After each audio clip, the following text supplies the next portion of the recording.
Hey folks, this is John Knutson, and this is a video or podcast that's in conjunction with the Rochester College podcast, the RC podcast.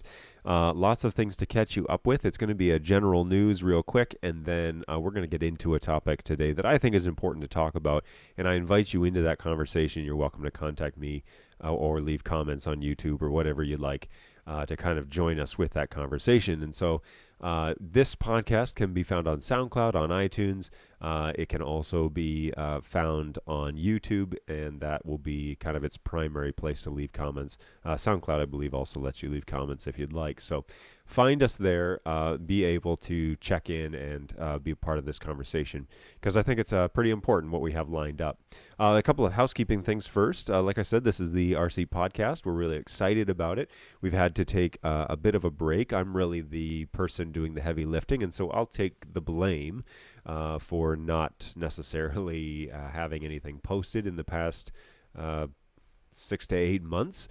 Primarily lots going on here at Rochester College. One of the big announcements that happened at homecoming this year, was just about a month ago, is that Rochester College is officially becoming Rochester University, projected to be changed over by August of 2020.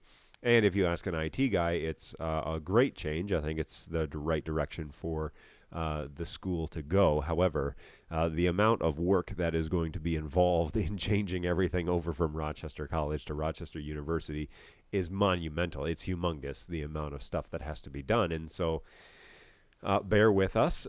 This also might mean slow podcasts if you're interested in keeping up with this form of information. But please come along for the ride. I'll try my best to keep up with updating the podcast, updating the YouTube channel, so that we can certainly keep you in the conversation. So RC is becoming RU, and there's about a year and a half transition happening there. We're really excited about it. We've actually pretty much been operating like a university for 6 or 7 years, maybe. We offer master's courses and a bunch of other things, but in order for us to, I think, this is unofficial, by the way, this is just kind of as I see it, I think for the outside world looking in, they want to know what sort of institution we are, and we regularly get conversations or comments like, oh, you're Rochester Community College. And really, that's not the point. We're a Christian liberal arts school, and I think changing things to Rochester University will help us put forward, the unsaid mention that no, we're a four-year school, and we're very much so a higher education learning opportunity that's available in the Northeast. So among our sister schools, we're the most north. I think OVU is probably around there somewhere, and maybe York. I don't know how it all lays out on the map, but we are in the northeast of the states. We're probably one of the northernmost.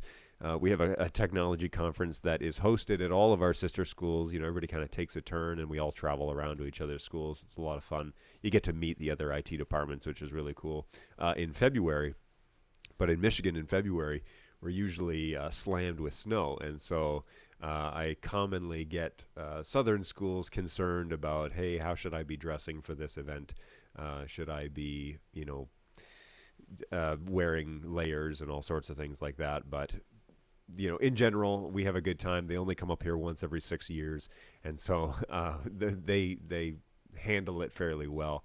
But anyways, all that to say, I'm not really sure what I was saying there. But anyways, we're turning into Rochester University. We're quite excited about it. It's going to be a big change that's coming down the pipes, and it's going to involve a lot of work, but I think it'll be for the better in the long run. A couple of housekeeping items as we kind of get going. So this podcast, although we haven't been doing very much with it recently, I really do want to do something with it. And so we're going to be having more of these kind of interviews, but also these one-on-ones with me and a conversation in the comments and that sort of thing. A lot more, because scheduling and the way it's kind of working out, I think we need to have more conversations about technology, especially in academic settings or in the business world, or however you connect to us, whether you're an alumni or not, or a student or not, or however, maybe you're just a member in the community, or you just tuned in because you found us somehow. You are a part of this conversation. I want you to feel like you are and have the opportunity to contribute to the conversations that we're having. But you know, we're we're trying hard to leverage this a little bit to create conversations, especially about technology, but about our community around the internet. And so feel free to join in. One of the things, though, that we have found is that in order for us to keep the podcast coming and posted, it actually is going to require us to purchase some space online, and that's not free, unfortunately. And so I'm putting money together kind of on my own personal level. And with that being said, there is a Patreon page that I will leave in the comments on YouTube and also in the comments on the podcast. And so if you find it in your heart that you like the conversations that are starting to be had here at the podcast, and you have a couple bucks this year that you'd like to send over to us, we'd really appreciate it. It'll actually help me personally, because right now I'm just kind of, like I said, doing all the heavy lifting and paying for the space. And until we do that, we have to take down the old podcasts, some of the originals, and put up the new ones. And so we're limited in the space that we can have, and we're limited in what we can do without purchasing that space. So check out that Patreon page. We would really appreciate it. So let's jump into this conversation that I'm setting up here. And the topic today, as you probably read in the title, is technology and where it's going. I want to touch on two hands of this conversation. The first being what I'm actually really excited about. So it's no big secret that John Knutson is an Apple user, and be that as it may, however you feel about it, I am actually quite well connected with the Apple world, and I use the devices quite regularly. I have a laptop that's actually school issued. I have a cell phone. I have an iPad. I have Apple things at home, and so once you buy into the ecosystem, just like any phone system, Samsung's set up the same way. Droid is set up the same way. Once you buy in entirely. And maybe Google is the most recent great example of this. Is they have Google Wi-Fi, they have Google phones, they have Chromecasts, they have whole systems that are all kind of integrated into each other. And so that ecosystem that you purchase obviously works better and better with the more devices that you add. So I am an Apple guy. I've been that way for many years. I actually was converted back in college when I was going to school here at Rochester, probably 15 years ago now. I was converted by a IT guy that worked in this department, and he said, "Oh yeah, you should just go with the iBook." There's a throwback, and I saved my pennies and actually had a wealthy family member pass away, which ended up funding the remainder of that iBook, because that's what that's what you need sometimes as a college student. Somebody has to die in order for you to get an Apple device, which is really sad. But we eventually started purchasing devices. No more family members had to die, and I was able to pay for it on my own accord. But anyway, so it's no big secret that I'm an Apple guy, and really quite excited about the all of the announcements that have recently come out. Of course, Techtober has just kind of wrapped up, and we're still kind of going with it in November. There's still all sorts of announcements and that sort of thing that have happened in November with technology. But of course, Apple had their big event and announced their new iPad Pro and announced the new iPad Pencil and the new Air. All that stuff has just recently come out. Go to apple.com, check out all those new updates. Really quite impressive things and where the technology has led them. I believe that this cycle, personally, we're getting into Apple right now. I believe that this cycle in Apple is one of the very few technology cycles that Apple has put out where the upgrades are actually worth it. Okay, like in the past, it was minor upgrades. I really did not like this iPhone S business that they were doing. They had, 6 and then 6S, and it was just basically a stat bump, and it was brutal. I hated it. I felt like it was a cop-out, and that that was not the original intention of how Apple worked when they launched the iPhone. The next several upgrades, and then it's this way throughout the entire beginning of really this company's explosion of popularity, but they would have these humongous announcements, every time. And the classic Steve Jobs line when he was presenting was, "Well, there's just one more thing." And that was becoming almost expected. Well, then, you know, tragically, Steve passes away, and this new guy is supposed to take over and run the ship, and that is not fair. I mean, really, Tim Cook, who is now in charge, basically had the deck stacked against him, and I think he has done an excellent job transitioning from Steve to him in that sort of capacity as best he could. And experience is worth a lot, and so now that he's been in this for several years, he has his own way of delivering information. There's a good and bad, but same with Steve. I mean, when Steve was alive, that's how I felt as well. So technology is really moving leaps and bounds, and I think the Apple world has a lot to offer right now. I believe that the last cycle of technology has really this one has been really worth it in terms of, if I were to ever upgrade my laptop, which is a MacBook Pro, I would probably move to a MacBook Air, because the Air, all of my data is cloud-based. It's all encrypted online. And so to access that stuff, I don't need a huge hard drive. I don't need a lot of moving parts. Unfortunately, they got rid of all the USB ports, which USB-C. We can do a whole video on that, but the universal, non-universal port. But we don't necessarily need to. Sorry, I'm connected here to my computer. I may just mute that while I'm talking to you. This is the price you pay for trying to kill two birds with one stone. So we'll go with that. I don't know if that will help or not, but maybe this. Okay. Anyway, so I believe that Apple has actually had a true technology cycle where now the upgrades are worth it, and now that is the changes that have happened would actually make me consider upgrading. I did like the move with the iPhone, by the way, that they finally are kind of putting to rest the numbers, the number versions of the phone.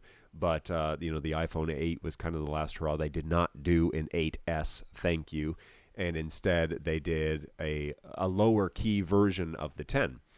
But they didn't really. And there's a great video by Marquez. If you don't know who he is and you work in the technology world, you might want to reassess your values. Marquez is one of the top technical reviewers right now on YouTube. He is everywhere, and he's invited to everything. And so check him out if you haven't already. He's much more engaging, and his videos are much more professionally done than anything you're going to see on this channel. But he goes over the iPhone 10 and 10R, I believe, and kind of compares and contrasts them and says, it's a spoiler alert, is that if you're coming from a 6, a 7, an 8, and you move to the 10R, that is a leap into the current future of the technical world. But if you already have an iPhone 10 or the oversized 10, and you are looking at the changes that have recently have, obviously it would be a lateral move, if that. And the upgrade to the 10, it's just not worth it right now, especially at the price tag, the heavy flagship price tag of cell phones. You're better to just stick with your 10 right now and wait for the next cycle. And so if you're looking to get into the flagship game and you want to go with the brand new iPhone, 10, go with it, pay your money. You're paying, the premium, but that doing that. On the flip side, though, the 10R is actually a great substantial jump into, facial recognition and a bunch of other things. The only thing that I think Marquez really draws a difference is the specs are a little bit lower in the camera. And so a lot of us are not doing professional photography on our phones.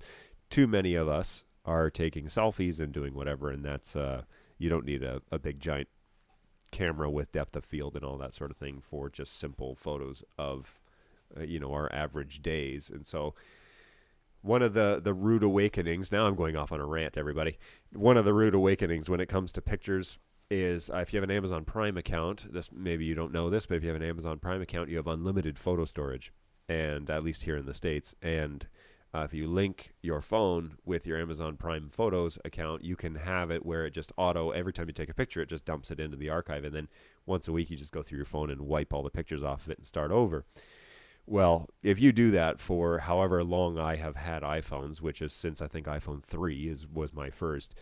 If you do that since all the way back then, and you sync all your photos over, you end up with tens of thousands of photos, and then the conversation of like, am I really going to look at all these pictures? And like, just my first child was born in 2014, and just the amount of photos that we have documenting her life in 4 years. This is the end of 2018 when when I'm recording this. Just in 4 years, the level of photos that are just of her that Amazon Photos auto detects, not even the ones that are in her like photo album, but like it has facial recognition, and so it can tell you this many photos of your daughter have been taken. And the facial recognition thing is kind of hit or miss with Amazon, but let's just say it's edging close to 5 digits, and so like we're talking 10,000 photos almost.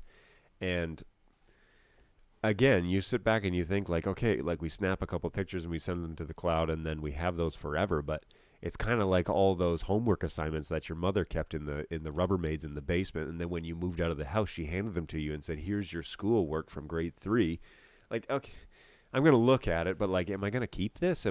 Like, you feel obligated to keep it in some respects, but then in other ways, you kind of want to just send it to the wind and say, okay, well, my daughter's going to be bringing home the same caliber work, hopefully better, in just a couple of years. And so maybe I should, get rid of this and whatever. But all of that to say, I am very excited where technology is going. I am not well versed in Android devices. I follow them briefly. I know that Google has gotten huge marks with their recent phone that just came out. I know that Google is getting off the charts when it comes to their new Wi-Fi mesh network, which I've actually had several requests for people to install, for me to install them at their homes, in their businesses, and that's kind of my recommendation right now. It used to be Unify, and there are many applications where that is still the best way to go, especially if you start getting complex and you want to go outdoors and all that sort of stuff. But in general, like, man, Google just killed it with this latest Google Wi-Fi, and so check that out, store.google.com, and just follow the links to Google Wi-Fi. The mesh network, the individual unit is great, and that's good for like, I don't know, they say 1,200 square feet, but take that with a grain of salt. But if you add 3 of them, then it locks it up to like 4,600 square feet or like 4,000 square feet or something like that. Like it's absolutely ridiculous. And so check them out if you're looking for a better Wi-Fi system. If you have dead spots in your home, check that out. That's a really huge advancement in technology, and one that I'm super excited about, that I think that the average consumer can benefit. And if you have then like Google Chromes, if you have Google Homes, if you have Google devices, Google Minis, like I've got several of those. Now all of a sudden these languages, which are coded by basically the same departments, are now all talking to each other in common languages, where you don't have to have, Wi-Fi is the common language. No, now all the code is the same. And so that's a big difference in terms of accelerating data transfer and all that sort of good stuff. So technology is really moving in a cool way. And if you buy into an ecosystem like I did with, Apple, or like many people do with Google, I kind of straddle the fence between the two. I probably will never buy a Google phone because my entire family, who live all over the United States and Canada, they're all iPhone people. And so now I can text them for free. I can call them on FaceTime for free. I don't have to break away from that ecosystem. And maybe I'm tethered. I don't know. It depends on how you look at that. But now I am a part of that ecosystem, and so are they. And that ecosystem now talks to each other and makes it very simple for us to communicate and still be a part of each other's lives, even though we're separated by thousands of miles. And so I highly recommend that you consider, as we are headed into 2019, you consider, if you're serious about integrating technology into your life, buying into an ecosystem that will work for you, because Google has one, Apple has one, and some of them talk really well together. One of the newest things, and I think I'll do a segment on this, a podcast on this, is smart homes and how they help and hinder our lives. But in general, it's the same conversation with smart homes. There's several proprietary companies that do it all internally, and they have their own language. And then there are several companies that have that code in the same language, but they all work independently. A couple of those is like Z-Wave or Zigbee. Samsung bought SmartThings, and so SmartThings has kind of its own brand. It's actually Zigbee, by the way, but has its own brand and conversation. But it's the same conversation as you're buying an ecosystem, and you want them all to work well together. And so as you look at maybe upgrading your phone or upgrading your computer, the one thing that hasn't done this, the one company that hasn't really done this well, is Microsoft. And comment if you want in the under the YouTube video or on SoundCloud or whatever if you disagree with me on this. But I really think that Microsoft has dropped the ball on this, because in good Microsoft fashion, they're focusing on business. The majority of Microsoft's revenue comes from selling their product to business and being the backbone still, although that's dwindling, being the backbone of the business industry. Microsoft dominated for years the corporate world. And although the corporate world is now changing into kind of this postmodern technology era where design is now a big thing, user interface, usability is huge. Microsoft is still trying really hard, and Windows 10 did a good try, but like the Windows Phone died. And if you're using a Windows Phone, just like if you're using a BlackBerry, I mean, you're going to have to accept the fact that those are dead languages and that they're probably not going to be revived. Or if they are revived, it's going to be 10 years before that ecosystem comes back to life. And so right now, there are other ecosystems that are working really well, and that there's a ton of money, billions of dollars being poured into those industries to make them user-friendly. Always consider, too, like... They're trying to make a product for you, but they're trying to make a product for thousands and thousands and thousands of people. And so they're trying as best they can to be broad about their ecosystems that they're building. They're not just tailoring it to you. So you're always going to find unique things that don't work for you in this ecosystem and things that do. Hopefully you pick one that has more do's than don'ts, but that's totally up to the consumer. And that's based on how much research you give, how much buy-in you have, how much capital you invest, and eventually, the implementation and how you make it work for you. Some of that is on the end user, and long ago is it where companies would come in and promise the world, and then people would get upset because it doesn't check all the boxes. Well, they've smartened up, and any industry that still promises you the world, obviously you need to be skeptical about, because they really can't. They don't know you as an individual, and quite frankly, they have no interest in knowing you as an individual. They're interested in you purchasing their product and moving along. And so you need to also understand that there's a particular level of buy-in on your end, commitment on your end to implement, to use it, to make it work, and if it's not working, to figure out what's wrong with it and how to make it work for you. And sometimes that's on you to make that happen. Actually, more often it's on you.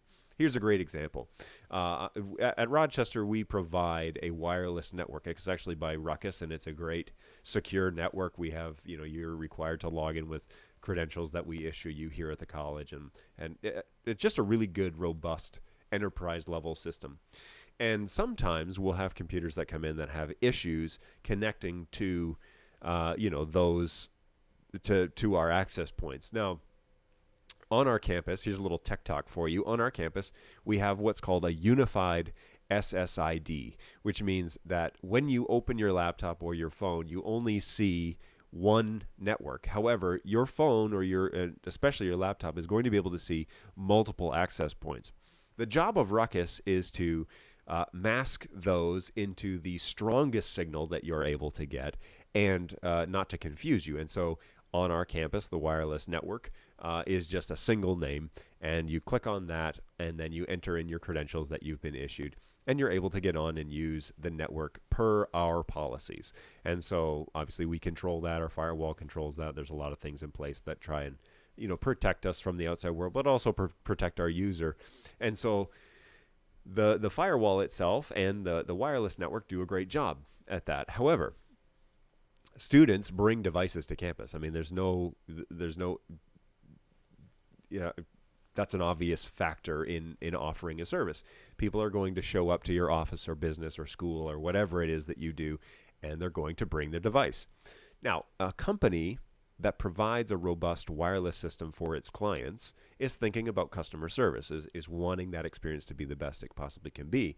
But the one thing we don't have control over is the device or the type of thing that comes to the campus. And so instead, we have to work with the student and get it to work. Now, 9 times out of 10, maybe that's an exaggeration, but 9 times out of 10, the device connects fine, no real issues. However, there are times where students will come to our campus and the device will not work. It won't connect, and it doesn't matter what they do. And normally what it is it's an update or an outdated system or something like that we can help them kind of get up to speed with. On the backside, there is a requirement for the type of computer that is acceptable and allowed on our networks, and so they have to meet those requirements. And if they do, the wireless is going to work. And so, same with phones. If you have an ancient phone, if you have a Motorola flip phone, it's probably not going to connect to our wireless very well. But if you bring a somewhat recent, iPhone 6 or later, or a Droid that's running one of the most recent versions of the operating system, you should be fine. But there is some level of ownership then that we have to give in technology to the user. We have to say, no, if you don't bring a machine that's this up to date, then there's, our network can't help you. And instead of them saying, well, you need to bend your network so that it always works for me, even regardless of what product I bring, we can set the level of expectation is, no, if you come in at this level, which is set fairly low, mind you, then we will be able to help you and you'll be able to use the network. And so there's a level of ownership that goes to the user. Well, same thing here. When we talk about buying ecosystems, there's a level of ownership that goes to the user as to how is this going to be implemented? Have you really thought it through, or did you just like the idea and so you went out and you spent $500 and you purchased a smart home system and tried to get it to work, and man, it just doesn't work right, or it always sends me false positives, or yada, yada, yada. Seinfeld reference.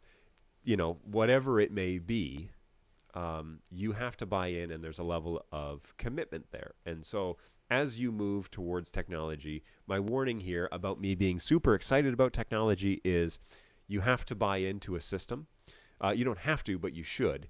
And if you buy into that ecosystem, there's a level of commitment on your side as well. And so don't let that be daunting to you. I have my own preferences. I actually have my own smart home and my ecosystem, like I've mentioned, and it works quite well. I actually make it work for me, and there are times where I have to perform maintenance on it and keep it up to speed, just like if I were to buy a car or buy a house or buy a lawnmower. You have to do maintenance on it in order for it to work. There is no such thing. I don't think there's such a thing in life that you can purchase that doesn't require some level of commitment and maintenance on your behalf. And maybe I'm wrong. And again, leave a comment in the comments if you think of something. But really, I can't think of a set it and forget it type of mentality. Even the rotisserie chicken, where that phrase comes from, the rotisserie chicken oven that dude was selling on infomercials back in the 90s. There's a level of maintenance. You got to clean the thing. It's not set it and forget it. That's a total lie. So don't buy into that. If somebody ever sells you something and says, "Oh, it's just so easy, you never have to think about it," don't stop them right there in their tracks. Call them a liar and walk away, because they're trying to sell you things that they cannot deliver on. Anyway, buy into an ecosystem and also commit to it. You're going to have to provide some sort of level of maintenance to it, but it will serve its purpose. Make the technology serve you, not the other way around. Technology works against you easily. Okay, it can be leveraged against you easily if you don't commit to it and know how to use it, know how to protect yourself from it. Which brings me to kind of the meat of this conversation. I know I'm like almost 30 minutes into this, and I haven't even gotten to the big piece of this conversation, which is what concerns me about technology in the late 2018. The primary concern that I have, and I think you don't have to look too far to find this, is technology can work against you, just like what I said. And this normally happens to people um, who don't realize the ramifications of what it is that they are doing, and you know, and understand just how easy it is for people to get access to you and to your data. I mean, obviously, the Facebook has blown up and has been trying really hard to kind of backpedal a little bit and provide some security. But Facebook is a great example of people who post stuff that don't know the ramifications of. For example, friendships, relationships, businesses, jobs, all these things have been lost due to a simple post on Facebook. And Twitter is kind of the lead horse right now, we'll say, because of the political climate that is in the United States and in Canada. I don't want to exclude the Canadian audience here because I have a lot of friends in Canada, but I pay very close attention to it. And regularly, the Canadian government is tweeting and putting things out on social media that they really shouldn't, because they draw a lot of knee-jerk responses. So I listen to podcasts, and one of the I was coming back actually from a trip this weekend from Canada, and listening to a podcast about this. And the guy said, like, Twitter is kind of right now the reactionary social media. It used to be Facebook, but now Twitter is kind of in the lead. And the reason that people love Twitter is you kind of really get the unedited knee-jerk reactions of a lot of people really quickly. And I think, obviously, regardless what you think of him, the champion of this is probably the president of the United States right now.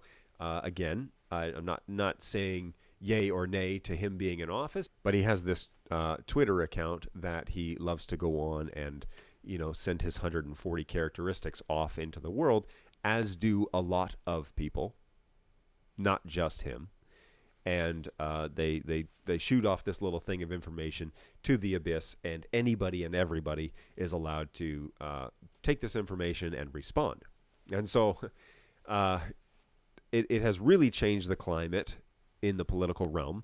It has really changed the climate in the media realm. And I think that the danger here, that if you haven't recognized it already, is people are destroyed a lot faster.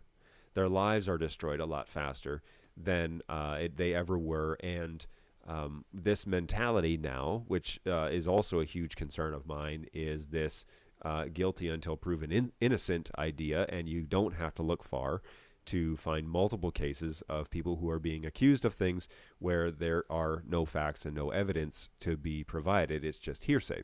And so we have to really hold on to the way that the judicial system is set up, where no, let's assume people are good before we call them bad, regardless of what the evidence that has not been revealed is. Please bring that evidence forward. Obviously in a timely manner as well, because the longer you leave things, the harder it is to prove. And so all sorts of things have, even the Supreme Court justice and providing, evidence 40 years later has been extremely difficult to come to sort of any conclusion. And that is, I think, precisely this sort of volatile nature that technology is bringing, is because everybody and anybody can have the loudest voice at any time, and all they have to do is log into their account. And I think that it damages others, but it really damages the self. I mean, what that does to a person on the inside, how it shapes their mind, how it molds who they are, the perception that they put out to the world, that people read and see, and are able to respond, whether or not in the moment or take time to reflect on it. It devalues the way that the human brain really works.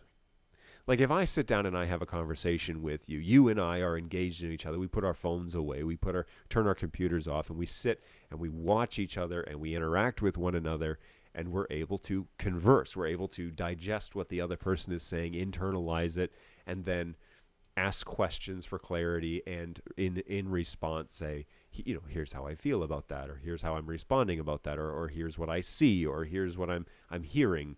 And we're able to have those sorts of dialogues. But social media strips all that away. I mean, oh, you can respond on Facebook. We can write paragraphs on Facebook, but it is not a face-to-face conversation, and it really is not how interpersonal communication works. Technology is great because I can open my phone and I can talk to my family members who live in Texas. I'm in Michigan.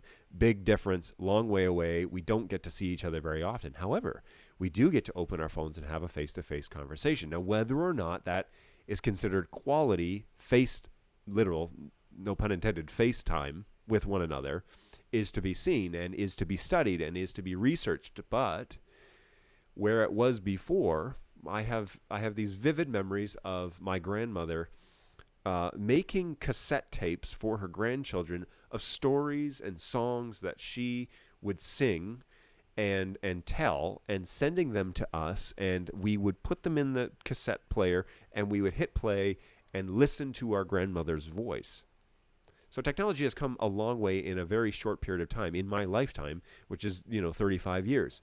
And so when we have these FaceTime conversations, or Skype, or whatever your preference is, I really don't care, but we have these video conversations with each other, that's much better than social media, where we could tag the person that we want to make this comment to, but then social media has this tendency to make us have a knee-jerk reaction, to respond in the moment. And the news feed is, I think, the precise instillment of that, where we can scroll past everybody's thoughts and feelings in a moment's notice and get caught up to date in today's events.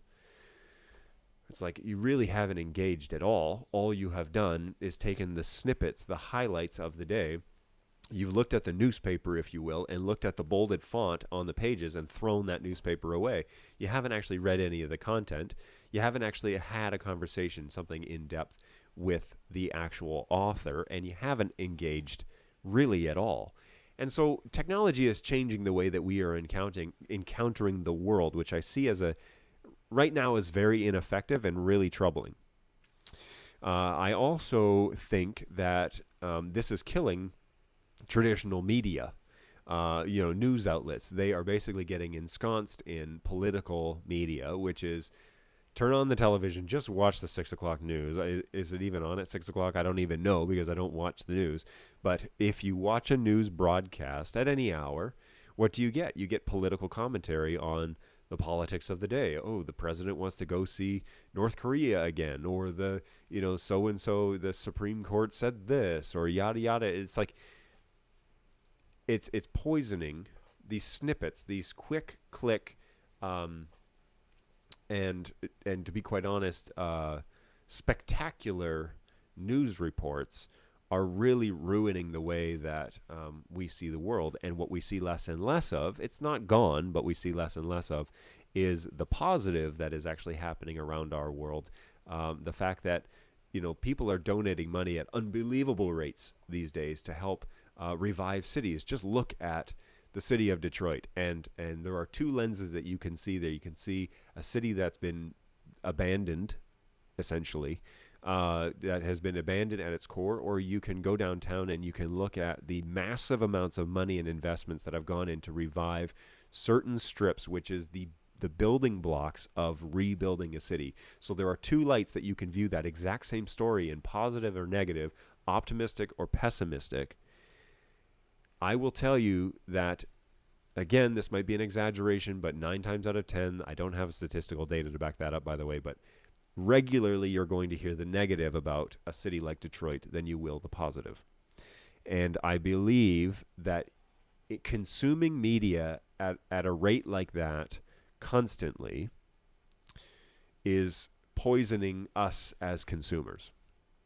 And I think technology delivers that incredibly efficiently, which makes me very concerned, because I wish technology was used to reiterate positive stories. And I remember several years ago, it was quite popular to post videos of soldiers who were coming home from wars, and they were surprising their families at the front door at school, or they're walking into their children's classroom, and you'd watch these stories, and they would just, they'd kill you, because this father has been away basically putting his life on the line, and basically saying, I'm willing to risk it all. And then he didn't have to give it all, and he gets to come home and hug his kids, or see this, even the one where the dog is super excited to see his owner, like he's just over, like just can't contain himself. It's just obvious that the dog is really excited. And it's like these stories of just positive things, of bringing people home and reuniting, or rebuilding, or up and coming, or real good things. Those stories do not bring the same sort of viewership that negative ones do. And that is just a statistical fact, which is why we get a lot more negative news than we do positive. Because an industry like the media is based on money and viewership. And so people will tune into negative stories more than they will the positive. My fear is that it poisons the consumer. It really does. It shapes our hearts, it shapes our minds, and it ruins us in terms of our outlook on the world. Things can never be good again. Things can never be positive. And it really kind of spins a negative light, whereas if we were consuming positive stories, it would make a big difference. And I think technology can do that. I just think it's being abused to show the negative. So I'm very concerned about that. I'm very concerned about the way technology is being used. And in conjunction with that, I'm quite concerned about the level of undiagnosed addiction that goes with technology. So this negative stream of data, okay? This negative stream of data has the ability to efficiently deliver data, ones and zeros. Let's just sterilize this conversation for a second. The devices are able to bring these ones and zeros into your intimate lives so much better than they were able to 5 years ago. And the technology in general, if you're talking about statistical data, you would say technology has a leapfrog effect every 3 months. And you think, well, my phone doesn't get upgraded every 3 months. No, but the technology itself, the research level, the amount of resources that go into these sorts of technology is basically doubled every 3 months. And so you can imagine the amount of power and performance and efficiency that has ramped up over the past 5 years. It has just unbelievably, catastrophically leapfrogged itself, and to its credit, they've done it incredibly efficiently. However, the type of data that they're bringing into your home has the ability to create addicts, and I don't necessarily mean to the extremes. There are powerful chemicals in this world that can ruin a person. Obviously drugs is one of them. Alcohol is another. But there are things that technology can do to your brain that can also create addictions. And the early one that came out was obviously pornography. But there are several. People can be addicted to Facebook, to social media.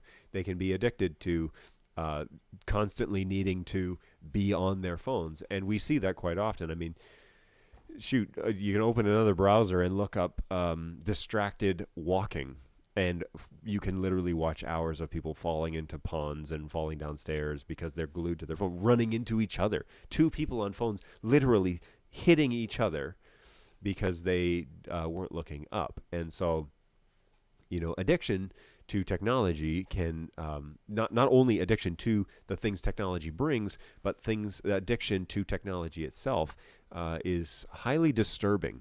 For an IT guy, my job is to efficiently implement and execute technology so that it can be used and utilized in an academic environment, to make sure to boil it down, make sure the lights are on so that students can learn efficiently with the tools available to them here at Rochester. That's my job. My job is to make sure that it is as efficient as possible. And yet I also have this other hand that is weighing the ramifications of how much technology do we implement before it becomes a crutch. And a great example of this is a teacher who can't teach without a PowerPoint. Sometimes we get frantic phone calls because a professor is needing to get on the computer and their credentials don't work, or PowerPoint doesn't work, or the projector is burned out, or the sound doesn't work, and it can be a variable, dozens of variables. It can be multiple things. Somebody could go in classroom and unplug the computer. Well, the teacher's not going to know how to support that. We take care of that at the help desk, and so we go down there and we try and get them up and running. But this is a classic example of a teacher who doesn't have a plan B, and so they can't teach their lesson without their slides, and that is a problem. That is, now technology is a crutch. It's not an aid, it's a crutch. They have to have it in order to teach the content instead of using it to their advantage. But if it wasn't there, they could still teach the content. See the difference? Like, the difference is, one, I have to have it or this course will not get taught. The other is, I have it and it's an incredible tool when it works. If it doesn't work, well, the students don't get to experience the technology, but we're going to move forward. And so that is a classic example. Now, granted, that doesn't happen very often here at Rochester. Our teachers are outstanding and excellent, and they do a wonderful job.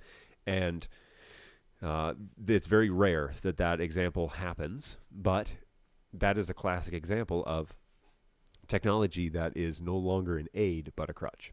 And so that happens all over the world where have you ever gone into sat down and had a conversation with somebody and said, let's turn off our phones, and the look of horrifying bewilderment crosses their face. Turn off the phone? Like, I'll put it on silent, or I'll put it in my pocket, but I would never turn it off. If you are at that space, if you are at that moment in time, an IT guy is telling you it's okay to turn off your phone, and quite frankly, if that causes you anxiety, you probably need to talk to somebody about that, because technology should not cause you any level of anxiety, whether you have it or you don't. And if you had to live without it, that should be okay with you. Because I don't think there was anyone maliciously at the technology company when they were building your device who thought, I want this device to be so integrated in their lives that they can't go to bed without checking it once. There's a large study out right now, and a guy, Linus Tech Tips, or I forget what he goes by, but basically he has a channel called Tech Quickie, and it's a little 3 or 4 minute video, and they talk about certain things. And he recently came out with one. Actually, one of his associates came out with a video about blue light and why is it so bad, and what's the issue with sleeping, and all that. And they go into a very good description. Maybe I'll put a link to that video in my video so that you can check that out.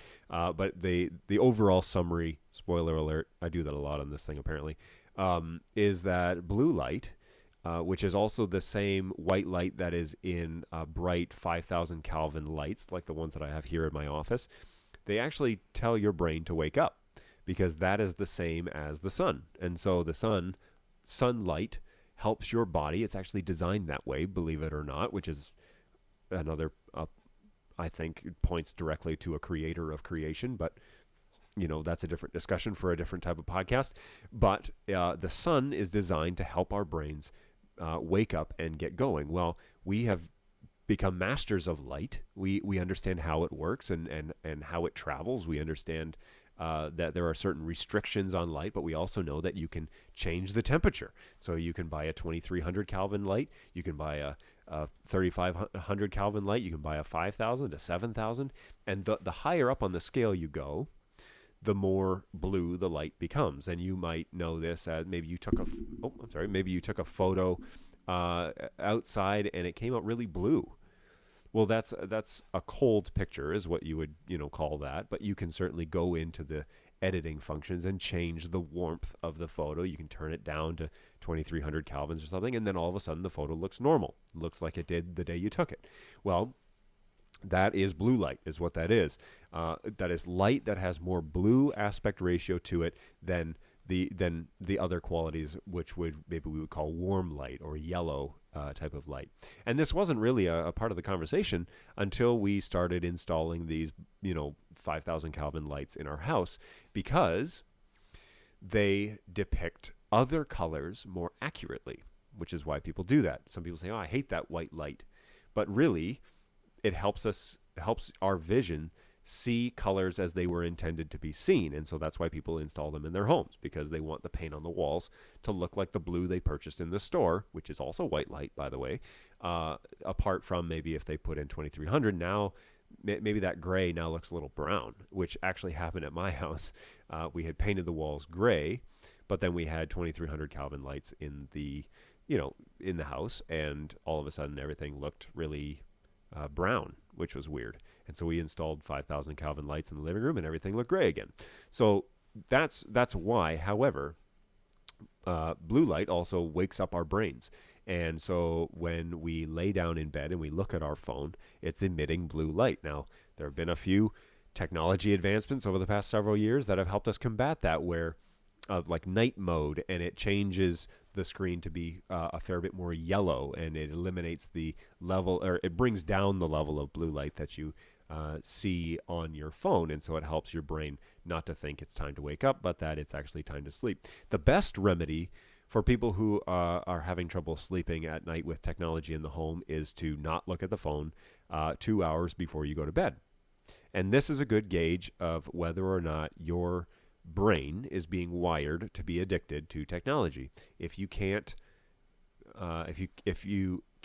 not be on your device, phone, computers, iPads, tablets, all that sort of stuff, if you have to be on it, then that's a good indication that perhaps you should reevaluate your level of usage with your device. Now, none of this is certified, licensed technology psychology advice. This is just an IT guy who has been using phones for 20 years, who has been using a device for quite a long time, who had some of the original computers ever built, original consumer level computers ever built in his basement, with the green and black screen, and then the brown and black screen, and then the yellow, and then the what eventually ended up being the gray font on the black DOS background. And then eventually Windows 3.1 came around, and I know there were other operating systems before that, but that was kind of the mainstream enter level of Windows. And then, onward, Windows 95, oh man. Anyways, you get the picture. This is a guy who's used technology for a long time, and who understands the ramifications, and who is constantly reevaluating his usage of technology, because I use it every day, all day, for my job. And so I have to really reconsider how it is that I'm implementing this on the other free time that I have in my life. And so take that with a grain of salt. Maybe talk to somebody you trust about that. Maybe talk to somebody that you don't know. Maybe, somebody who's qualified to have those conversations with you, so that you can constantly keep that in check. That is a concern. So kind of just going over what we talked about, I'm really excited about where technology is going and about how these ecosystems are being built.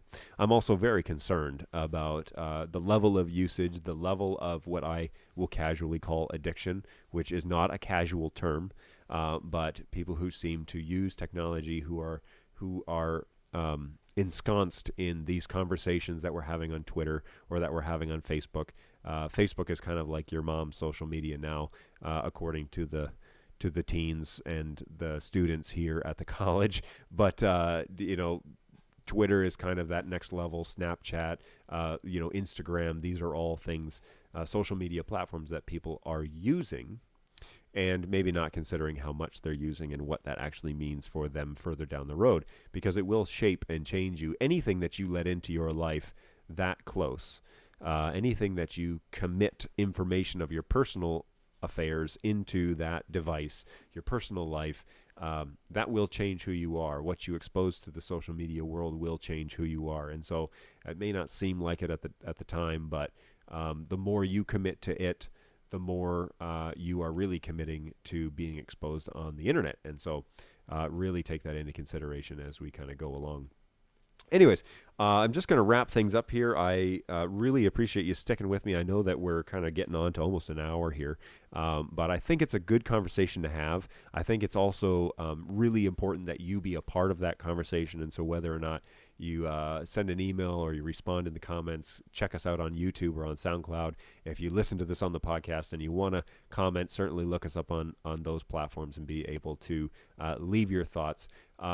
You may consider, after that big long conversation, digesting this conversation for a couple of days before leaving a comment and really kind of let it internalize before you put your thoughts down. Try and keep your comments concise so that we're not writing novels, but so that I know that maybe some of us have a lot to say about this, and I'd be happy to have that conversation with you and see where those roads lead. So definitely have those conversations in your communities, especially have that conversation with yourself. Be true in that conversation. Don't pretend to be something that you are not when you're having honest conversations with yourselves, because that really doesn't help you at all.